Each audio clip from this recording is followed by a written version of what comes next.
Praise the lord. ప్రభు అయిన యేసుక్రీస్తు నామమున మీ అందరికీ శుభములు తెలియపరుస్తా ఉన్నాను. ఈ యొక్క వాగ్దానాలచే మీరు ఆదరింపబడినట్లయితే తప్పకుండా ఇతరులకు షేర్ చేయడానికి ప్రయత్నించండి. మీరు ఎన్ని తప్పులు, ఎన్ని పాపములు చేస్తున్నప్పటికి కూడా దేవుడు మిమ్మల్ని క్షమిస్తూనే ఉన్నాడు. మీ పైన ఓర్పు కలిగి మీరు ఇంకాను మారుతారు అనేసి ఎదురు చూస్తూనే ఉన్నారు.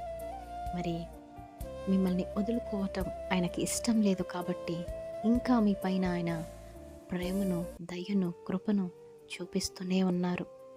అయితే చాలామంది దేవుని ప్రేమను పక్కన పెట్టి ఈ లోక ప్రేమ కొరకు ఎదురు చూస్తూ ఉన్నారు. ఈ లోక ప్రేమలన్నీ కూడా స్వార్థపూరితమైన ప్రేమ అనేసి గుర్తుపెట్టుకోండి.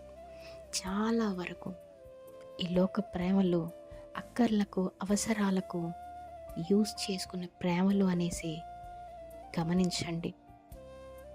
నిజమైన ప్రేమ, నిస్వార్థమైన ప్రేమ, నమ్మకమైన ప్రేమ లేదు అనేసి కూడా మీరు నమ్మక తప్పదండి. కానీ ఎవరు మనలను ప్రేమించినా ప్రేమించకపోయినప్పటికీ నిన్ను నన్ను ప్రేమించటానికి ఒక్క వ్యక్తి మాత్రము ఎల్లప్పుడూ కూడా సిద్ధంగా ఉన్నారు, ప్రేమిస్తూనే ఉన్నారు.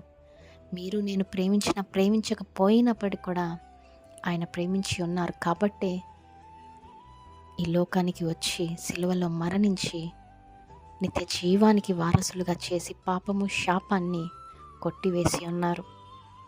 ఆమేన్. అటువంటి ప్రేమ నిత్యమైన ప్రేమ, నమ్మకమైన ప్రేమ, శాశ్వతమైన ప్రేమ, యథార్థమైన ప్రేమ, నిస్వార్థమైన ప్రేమ ఒక్క యేసుక్రీస్తు ప్రభుల వారికి మాత్రమే, తండ్రి, కుమార, పరిశుద్ధాత్మ త్రియేక దేవునికి మాత్రమే ఉంది అనేసి గమనించండి. ఆయన నేను శాశ్వతమైన ప్రేమతో ప్రేమిస్తూ ఉన్నారు. ఈ లోక ప్రేమలు అక్కర్లేదు, బాధపడకండి. దేవుని సహాయం కోరండి. ఆయన ప్రేమ నిత్యం మీ పట్ల ఉందనేసి నమ్మండి. ఆయన కృప ఎల్లప్పుడూ మీతో ఉంది అనేసి జ్ఞాపకం ఉంచుకోండి. Amen. Praise the Lord. Have a great day.